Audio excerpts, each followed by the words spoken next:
Hey guys, in this video, I will show you how to view your recovery phrase on MetaMask. Alright, let's begin.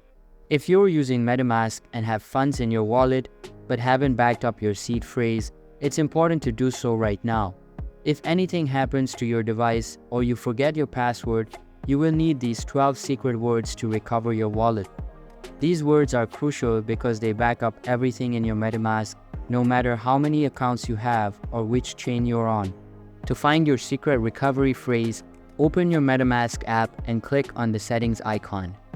Then go to Security and Privacy, and you will see the option to reveal secret recovery phrase.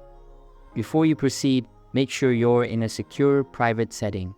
This information should never be shared publicly or shown to anyone, even support agents. MetaMask will also have you go through a quick quiz to reinforce that if you lose your recovery phrase, MetaMask can't help you recover it. Once you've completed the quiz, enter your password and click on the button to reveal your 12 words. I highly recommend storing them safely on paper, not copying them digitally. Make multiple copies and split them into different locations if possible. When recovering your wallet, make sure to enter these 12 words in the exact order they are shown. So that's basically how you can view your recovery phrase on MetaMask. And that's it for this video. If you find this helpful, consider subscribing and giving this a big thumbs up. Thanks.